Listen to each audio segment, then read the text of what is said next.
Everyone, thanks for joining us for another episode of the Ghost Furnace. I am Bond, and I am here as always with my cohort, Nick Pennsylvania. How you doing, Nick? Good evening, Brendan. Doing really good. Excellent, man. Yeah, I am pumped to be sitting here chatting with you tonight because we're in the middle of November. I am starting to think about Thanksgiving, so I'm going to say that we have an absolute cornucopia of stories for everyone tonight. That is much better than the smorgasbord term that you used earlier, because that always makes me think of buffets, Right. or it makes me think of that song that the rat sings in Charlotte's Web. Oh, geez, you're right. I It forgot. was, I think, Paul Lynde Man, was the voice of the rat. It's yeah. that crunchy. That's It's all, I like, can't remember the rat's name though. man, that movie wrecked me when I was little. Oh goodness, yes, I can understand that. Yeah, that was, but yeah, no, this is a cornucopia of stories, a horn o' plenty, as some say. Some still Um, life oil painters will have you. yeah. But so we have a lot to talk about tonight. But first, I do want to thank we got a lot of good feedback from last week. We had our new friend, well, my new friend and Yeah. your old friend Kate on the show. And that was a really fun conversation. So just want to thank her again for Yeah. sharing all that with us. And she listens regularly, so this will be great as she and Todd are flying down PA's Route 80 for her to hear this. But no, she said she's known me for 6 years, and that is inaccurate. We have known each other for 8 years, Ooh, and I know that because I just got a notification that the 28th I will have been in this current position of mine for 7 years, which is, really? yeah, Doesn't seem like, I guess, I it mean, does not seem like that like to me the math either. works, but I wouldn't have guessed that. It's an Yeah. uncomfortable truth, but yeah. So I was telling her, yeah, because she's into the stories and everything, but I really like it's a lot like what Jim Harold has said too Hmm. about. Well, I guess we've recapped it, but yeah, have heard a lot of good things about Kate. I am sure that won't be her only time on. I have a good feeling. Yeah, I hope we can have her back for something else soon in the future. So, but so tonight, like I said, we have a number of things we want to bring to everybody, and everything that we're going to talk about tonight is stuff that either people, listeners of the show, or friends reached out to us about, and we're like, hey, what do you guys think about this? So it was a lot of fun. So the first thing here, we're staying in Pennsylvania in the Commonwealth. So on the 4th, I got one of my favorite text messages that I can receive from anybody, which is when someone sends me a nondescript, sometimes blurry photo before even sending a message and just says, "Do you know what this is?" And Yeah. I love that our friends, whenever they come across something weird, think about us. And not that we're authorities or anything, but I think they just know that we are a dedicated audience. Like, we're going to be interested. Yes. And it came from our friends Sarah and Edgar, who have been featured here Hmm. before a couple of Yes. times. They have a knack, it seems, for getting creepy sounds picked up. And of course, yeah, Right. probably. So we'll be talking to them, I am sure. But you sent it to me on election day, and I'm Hmm. running the elections in a precinct. And so Right. I That's was what it like, was. Yeah. I'm like, Yeah. dude, I am so crazy Swamped. right now. I cannot look at this, but. I'll have you describe it, but it's already been explained because I remember seeing something in the news about it, Yes. and I Yes. can't remember. It had something to do with space travel, seems science fiction, but it had something to do with that, if I'm not You're absolutely mistaken. right. So what it was is Sarah sent me this image and a video of this really kind of wild looking spiral shape in the sky. When you look at it, your first thought is usually gonna be, I don't know what in the world that is, because it doesn't look normal. It No, it really looks like a doesn't. pinwheel made of clouds. Yeah, and what we will have, we'll share this photo on our Instagram and on our YouTube. So if you want to take a look at it, you'll be able to see it there. She did give us permission to share it. So, but you see this almost weird spiral shape, and whenever she sent it to me and then called, she kind of said, like, you know, This was up in the sky and everything, wasn't making any sound, looked very far away. You could see that it was moving and changing shape, but not like quickly. Looking at it, my first thought was, okay, either, I'd love to think this is, a UFO in the extraterrestrial sense, but I was pretty sure right off the bat that it was something to do with some kind of a rocket launch or something along Yeah, those lines, or if something if you're re-entering. looking at the shape too, like I said, it kind of looks like a pinwheel made of light Yes. and vapor. You could be forgiven from just a still image to think it was something spinning, which is like the classic 50s sci-fi deal. Yeah, it looked just kind of spooky in that sense. So Absolutely. so I hopped online and looked for this is like in real time. I'm like on the phone with her, and I of course drop whatever I'm doing, and I'm like, I'm on it. Like, we're gonna figure this out. I couldn't so I started Googling to try and figure out like who was launching rockets at that time, because I'm like, this is something, it has to be something like SpaceX related, or something. And I couldn't find anything at the time, but I'm like, this looks like something either leaving the atmosphere or coming back into the atmosphere. But most rocket launches are pretty like heavily documented, Yeah. because Yeah. they happen with more regularity than what most people think, but not enough regularity that it's not always going to be something that's reported somewhere. Yeah, Like they're shooting like satellites up there all the yeah, time. some Skywatch group somewhere is aware that whatever organization or country is launching off whatever from wherever at whatever time. Again, we're lucky that we have so many people that are dedicatedly watching the sky. So like I said, couldn't find what it was at first, but I'm like, this is something SpaceX related or something. And I Googled some of just like those images of their launches, and it didn't look like that, but I was like, it's like weird enough. But so the next day, I kind of got back to research because I'm like, someone else had to say something about this. Again, this is in State College, and she was saying this is like it was really easy for her to see it. And Yeah. the other thing is, she was right before that on the phone with her husband Edgar, who him and their good friend Scott were on the other side of town working on stuff, and they could see it too. But they also saw, which I thought was interesting, might not be related, but they also saw what they think was either like a shooting star or something. Like, it looked like from how it was described, it almost sounded like a meteor re-entering where it kind of broke up Hmm. and everything. But it looked much closer and was in like the opposite direction. Well, and So, interestingly too, a friend of mine in Southern Ontario had a photo of it from, very different oh looking really? from that. Yeah. Yeah. So it might be related, might not be related, but it was interesting because whenever Sarah was on the phone with them, like, she heard both of them react at the same time to seeing something different as they were looking at this one thing. Right. So it's very possible it could have been other like debris re-entering and breaking up or something. Like I said, the next day I went on and was able to find that there was in French Guyana in South America, there was a rocket launch called Ariane 6, which is part of the European Space Agency.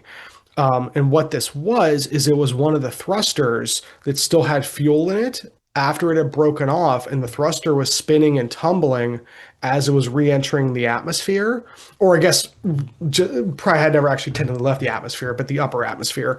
Right. Um, and it was ejecting fuel particulates and water particulates as it was spinning, and that's what creates that like pinwheel halo effect and everything. Yeah, and like seeing that in the sky and not knowing any of that, you would stop because you've Oh never yeah. seen like that is not normally occurring cloud or anything. But yeah, perfectly explainable. Yeah, exactly. So this is a good example of like, again, why it's important to look at the sky and why it's important to do your research and look up like, hey, saw something weird. Let's see if we can Yeah. figure out what it was. We have talked about UFO, and the only problem with that initialism is that people take it to be like, oh, you're talking to aliens and spacecraft. Well, no, this is perfect example. This is literal UFO, Hmm. Hmm. perfectly great explanation. We know exactly what it is. But for the moment, for that day, Hmm. anybody that saw that would have been like, what is that? And I remember looking at it very quickly Hmm. and being like, wow, that is weird. But then I heard too on the radio the following morning, and I thought that is almost certainly exactly what they Saw. saw over there in Center County. And then I saw it on the TV news as Hmm. well. And I'm like, yeah, that's it. That's definitely what it was. Yeah. And again, that's why it's important to check and why it's important to always be looking at the skies. But again, that was just again not paranormal, but it was still a UFO, and I think it was still just like I don't know. It was a fun interaction. So Yeah. if anyone else got any good pictures of that, send them over. I'd like to see them because it was really cool looking. I wish I would have been somewhere where I could have looked up and seen it where I was at and got my camera out and tried to get like some cool photos of it. But I'm sure someone did. So yeah, had a mundane explanation in the scientific sense. So something else that was put onto our radar recently was a timely article that came out from Vice. Do you want to talk about that one? Yeah, I feel it wasn't but a month or two ago you brought up the subject of the Seneca drums, which Mm-hmm. for a couple hundred years at least, up in the Finger Lakes area of New York State, the Seneca Lake, Mm-hmm.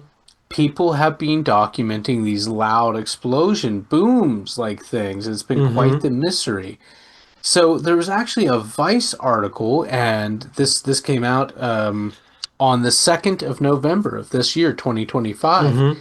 Scientists finally solved the weird mystery of the booming New York lake. Now, I'm not going to get too into it, but it kind of is exactly what we speculated and what some of the Mm-hmm. prevailing hypothesis was. I'm going to read just a paragraph or two. Again, this is, you can go to Vice and find this. I'm sure it's documented in other places as well. Mm-hmm. But this just kind of came into my feed, so I was like, what are the odds of that? And I had sent it to you. I think, Right. yeah. So the discovery, this is quoting the article, the discovery began accidentally between 2018 and 2024. Researchers conducted a sonar survey of the lake to map long lost shipwrecks. Instead, they found more than 140 deep craters, each several hundred meters wide, scattered across the bottom of the lake. Now, pause right there because that was something that you brought up Mm-hmm. when we talked about are these creating acoustic chambers? Are these Mm-hmm. creating places where gases can collect? So, coming back to the article now, when they collected sediment and water samples, they found traces of methane or methane, depending where you're at. They found traces of methane and other gases, exactly what German geologist Hermann Fairchild predicted back in 1934. It just took the right equipment to prove him right. Researcher Tim Morin told the New York Times that the eruptions behave like a big pimple, a line that probably won't make it into any tourism brochures. So, yeah, the lake is the largest and deepest of the Finger Lakes, holds enough water to amplify the blast for miles. The sound can be startling, but officials say that it poses no danger. So, definitely check that out. Mm-hmm. Again, the Vice article came into my hands, but the researcher was quoted in the New York Times as well. So, yeah, very timely that you brought that up. And then just weeks later, Mm-hmm. we come across that. So, again, I know you were saying like this doesn't I'm just fully so explain everything, but yeah. here's what I'm going to say. Yeah. This has kind of been the prevailing Mm-hmm. hypothesis for so long, and now it seems that some researchers have brought more Right. reason, more evidence supporting this. Mm-hmm. I don't think if you want to look for mystery, there's always going to be some mystery, Right. right? Right. Right. But like, is there any other hypothesis that holds as much water as this one? Yeah. And No, it I seems like the evidence is stacking pretty yes. thoroughly. Yes. No, I completely agree. And I think that this probably is the source, you know? I guess the thing that I'm sure, and that's like, I know these scientists probably asked the same question, and maybe the answer is just so elementary that it's not being brought up. But the one that I keep coming back to is I can understand that there's methane deposits beneath the lake. I can understand that they create these craters, and I can understand that they, due to sedimentary geology, release all at once sometimes, and kind Like a of pimple. like a pimple, as I said. Yeah, not the most not the nicest kind of way of saying it. But that's probably how it is. I don't understand from like an acoustic standpoint how that would turn into like a boom. Like, Well, I don't know how much pressure here we're talking right. about. I guess that's part of it too. That's part of it too. Yeah. And Right. maybe these scientists are like, oh, of course it can make a huge boom. And And it's it's like, if okay, it's like moving cool. soil as well and everything, I Right. mean, Yeah. Like what is or whenever people say a boom, is it really a boom or is it more of like a rumble, like a small earthquake or something like mm, that? Is it really not is it really not a gun or a cannon going off as they say? yeah. Um, So I'd like to talk to one of the experts is I would all. like to hear it more than Yeah, I'd anything else, I love to hear it. suppose. I'd love to hear it. It In would the probably meantime, scare the we're going to crap out of read me. more of these articles. Yeah, we are. So yeah, Yeah. so we got some unidentified aerial phenomenon or Hmm. UFO, which initialism of your choice, UAP, UFO. We have had a timely explanation of a topic that you brought to the table Hmm. recently. What produce is next in this horn of plenty? So this is this is another one that we were just talking about recently that I think is just kind of fun to bring up because again, a number of people sent this to me were basically like, hey, weren't you guys just talking about these? So we were talking about big cats in uh, the southern end of England. Yeah, Brendan's Big Cat Bonanza. Brandon's Big Cat Bonanza, yeah. But this was actually a story that got popular earlier in the week. Or actually, might have been over the last weekend, where someone apparently saw a lion in County Clare over in Ireland, which, for anyone who's been there, is a beautiful part of the country. And this was actually, excuse me, on the 29th of October. In the initial video, and I'll post the links to both of these in our show notes. Our show notes are going to have a bunch of links this week. Sometimes they don't. This time it's going to be a bunch of links. But if you can, go watch the original Garda video. Garda's like the police over there. And I am going to be doing that momentarily because I have not seen either of these, and you have just sent me the links. Hmm.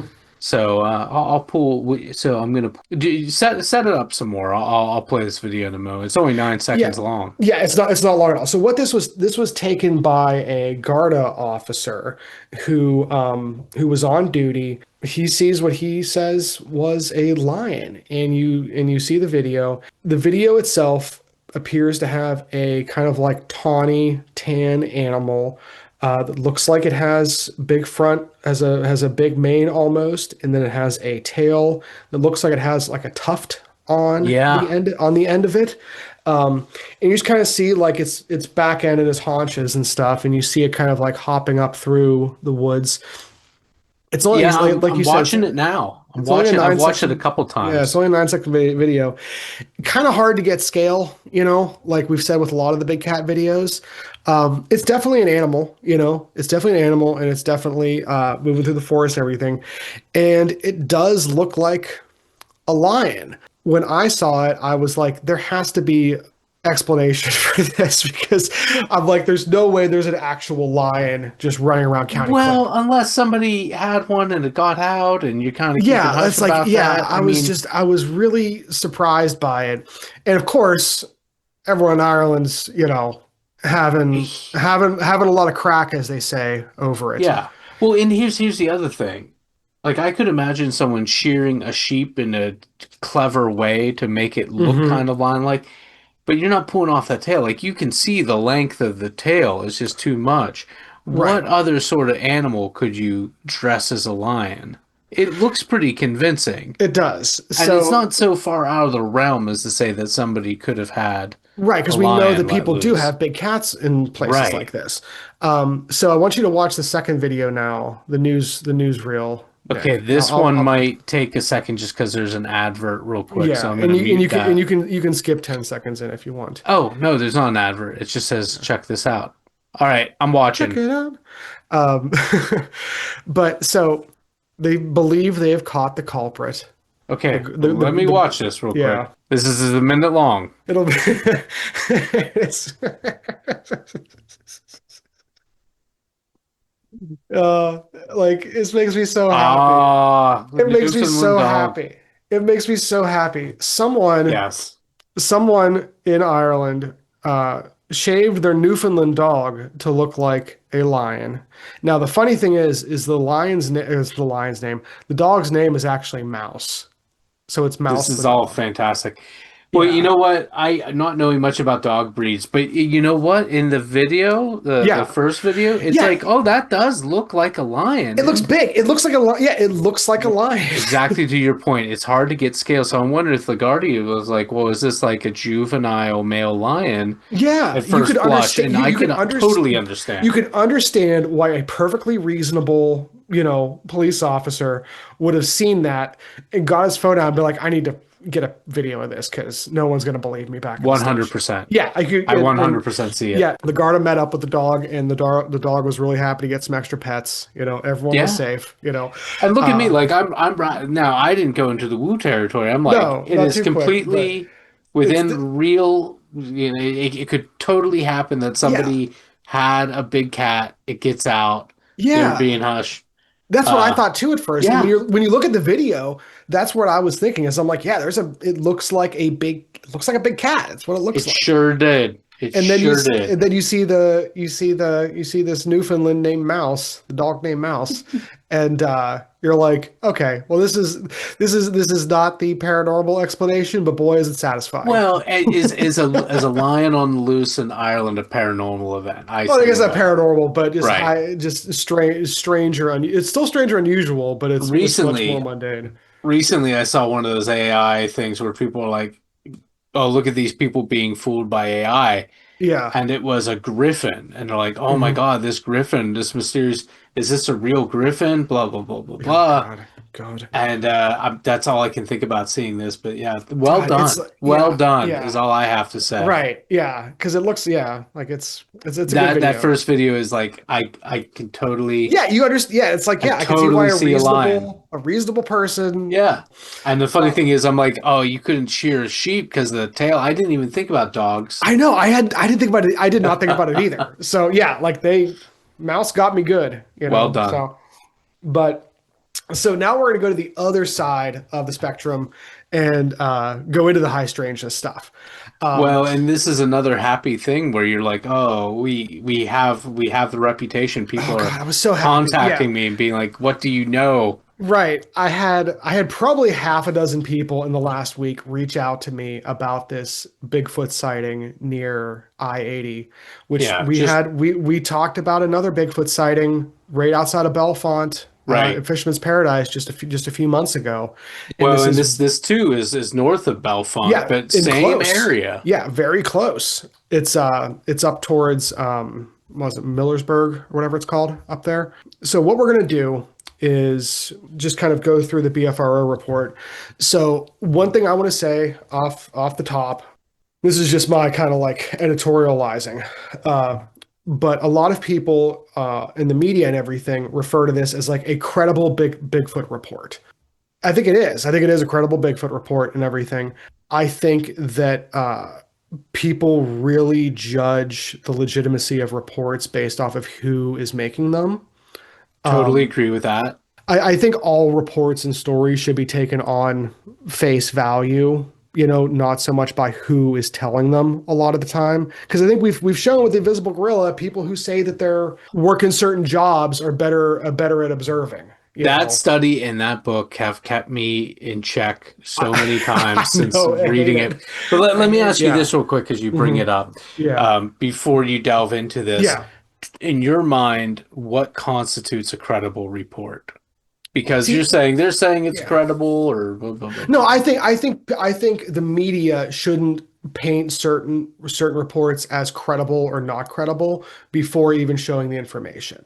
I think it should just be Okay. Bigfoot. I think it should just be Bigfoot And report. And you said you viewed it as credible too. yes, I do. Yeah, and I wanted to say that beforehand because normally I see credible Bigfoot report in Center County as a Hmm. headline.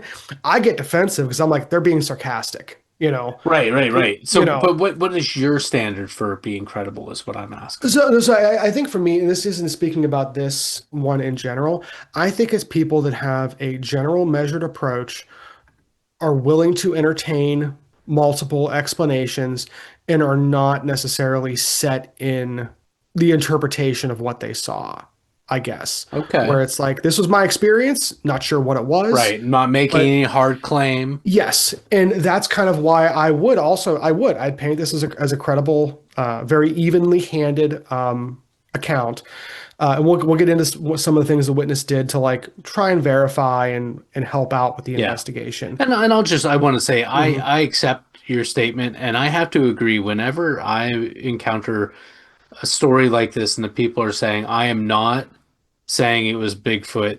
That's of course what a lot of people are throwing onto Hmm. it. I'm Yeah, just saying I saw something. I don't believe it was a bear. I don't know what it was. Was right, it a Newfoundland, right. Labrador, whatever? Um, Yeah. yeah, no, I have to say, I usually take the statements like that a bit more seriously. Yeah, I agree. yeah, and whether that is sophistry working on me, whether that's strategic and they are disarming me with that, Yeah. I'm open to that too. But I do like that better than someone saying I saw a griffin Well, running it's because across Route here's part 80. of it. If you make a Hmm. statement like I saw a griffin in front of me, Yeah. you have the burden of proof. Yes, If I you're guess saying that's a I good. saw something and Yeah. I have no idea what it was, but I do not believe it was a A normal no, explanation, like a typical yeah. explanation, you're not making a claim outside of Yes. I don't know what it was. You don't Right. carry the burden. Right. And that's in line with what we've said about a lot of reports where it's like, I believe people are having these experiences and have their Right. interpretations. Like that's not the thing we're ever really questioning. It's now what it was is something we can talk about. And if they're open to talking about it too, I'm more likely to think that they're having the conversation in good faith. Right. And anytime you're making a hard claim, especially when you're making a hard claim that's on the fringe, Yes. Yes. I'm gonna say I don't take that as seriously. Just Yeah. again, out of the gate for Yeah, that very reason. you have some more guards up as a result.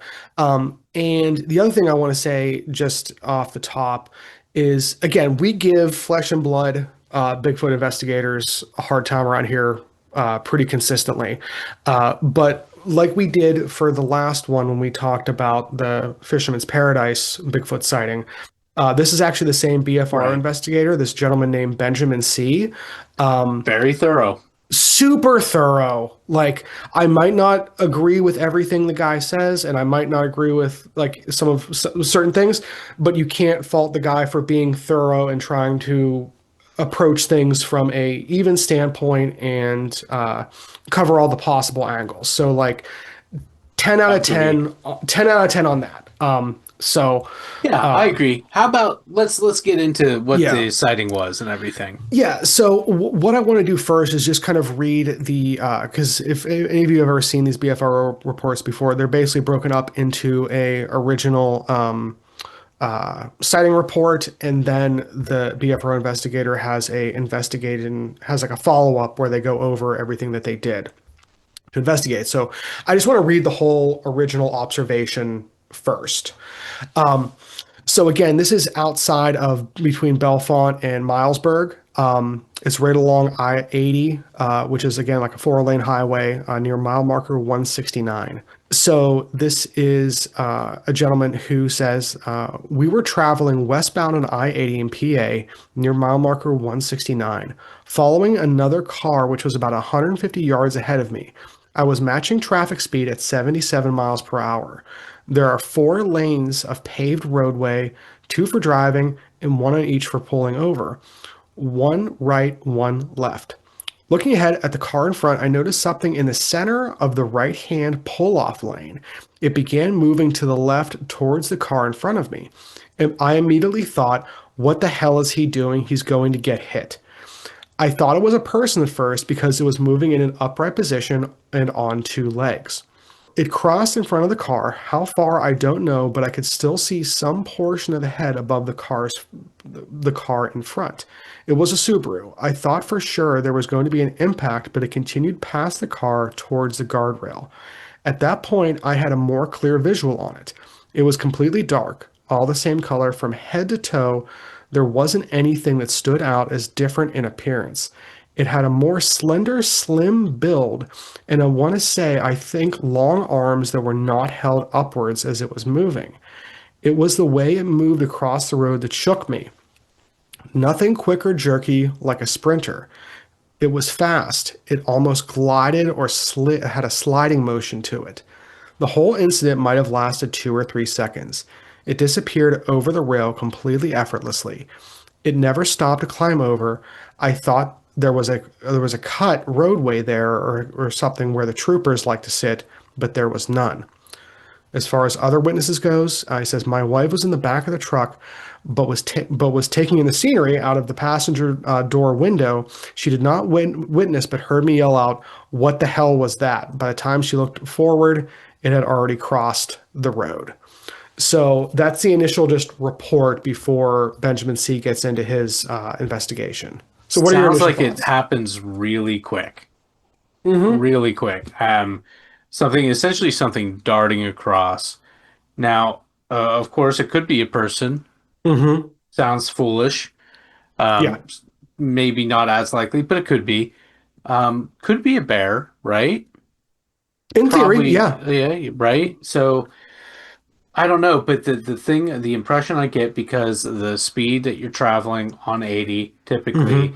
because of the statement and his wife being able to turn and the thing not being visible in that span of time, Mm-hmm. I'm imagining this is something that happened in a matter of seconds. Yeah. Yeah. So I don't doubt saw something, but I don't think it's long enough to be and moving at the speed they were moving at.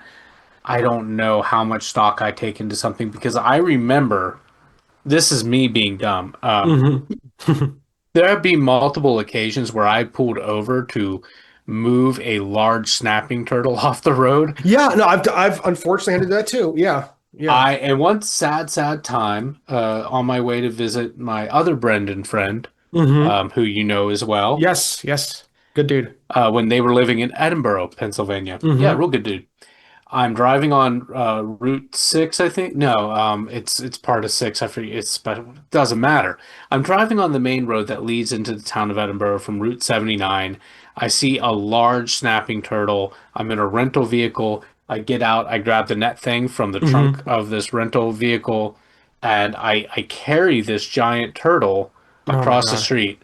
On the way back, it had been hit, and I'm Oh like, God. I did my bit, Yeah, you did. right? You I did. did my You bit. tried. You tried. One time, many years ago, still in high school, my old Jetta, Mm-hmm. I am on a bridge on 79.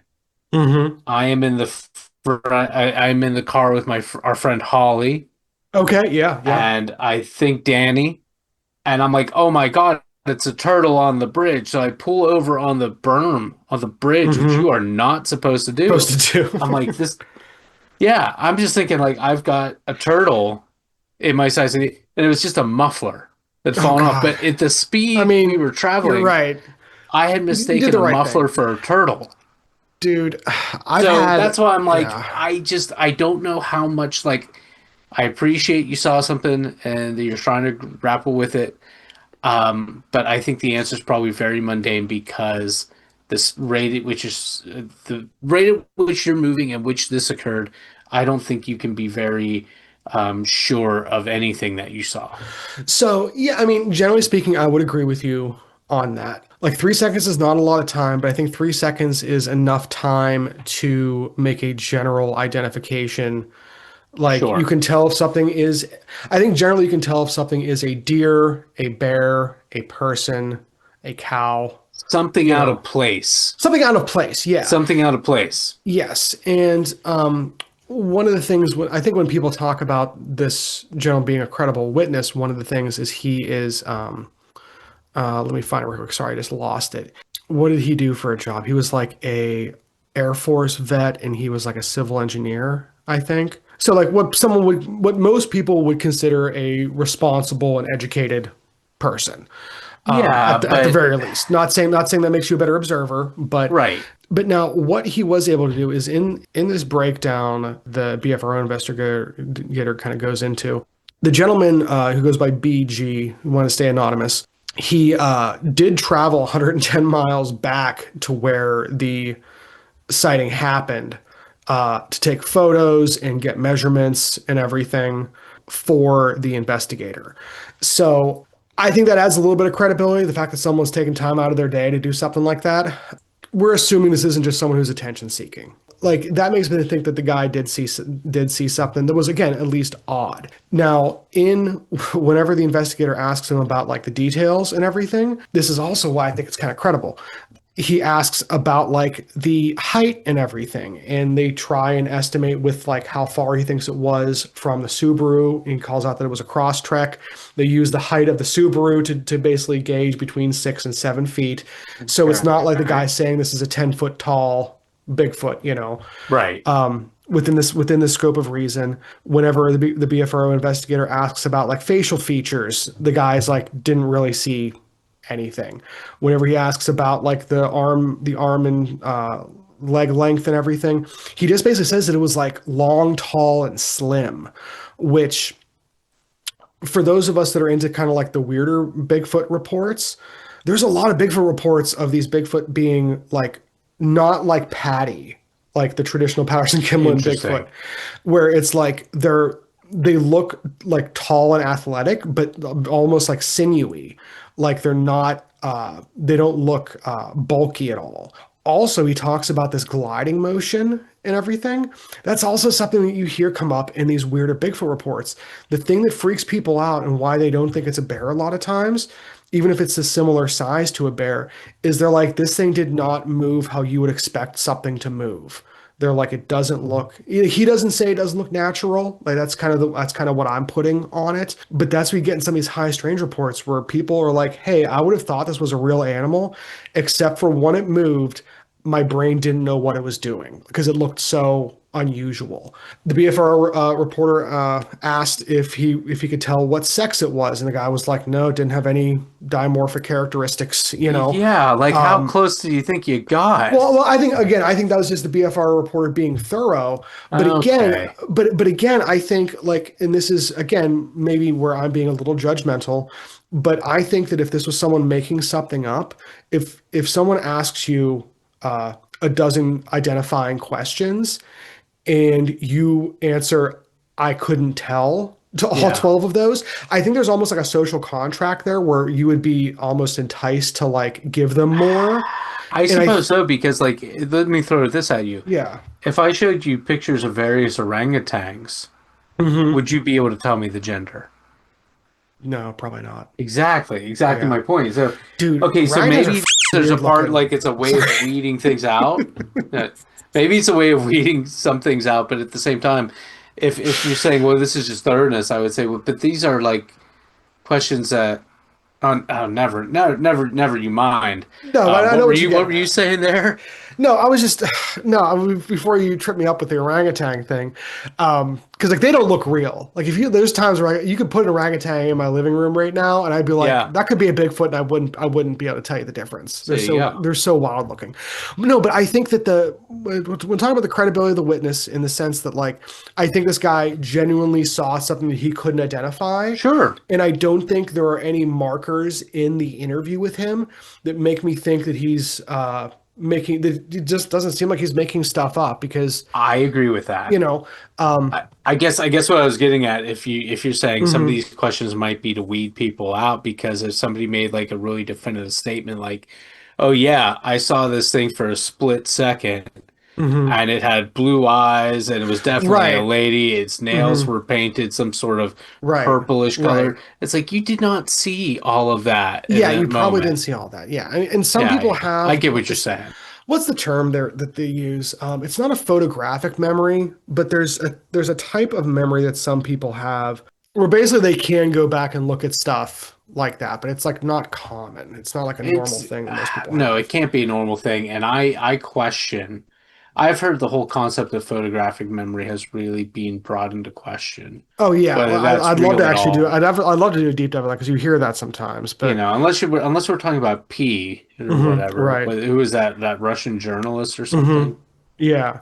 But so, but so overall, one of the things I think was interesting about this location too, and again, this guy isn't from here. It doesn't say where he lives, but again, he lives at least 110 miles away from Belfont. So when you look at this area, where the pin is dropped, where the sighting was, right north of there, it's just all farms on the west side of the road there.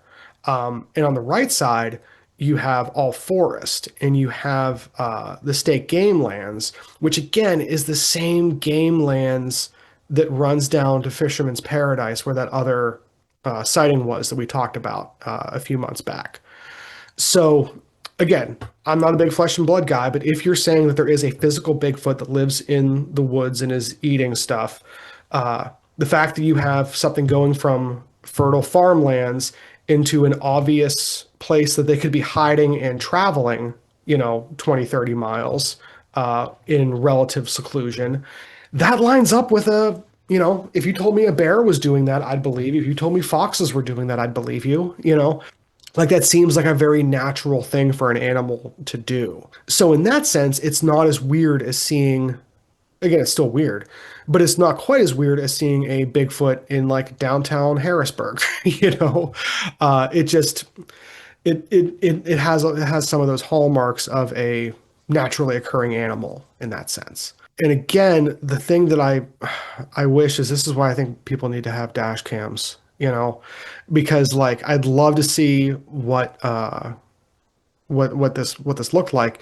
Now, this guy did get off at the next exit and tried to actually stop behind the Subaru Crosstrek to talk to them, but the guy said the guy just kept driving, so he didn't want to like be a creep or anything, I assume.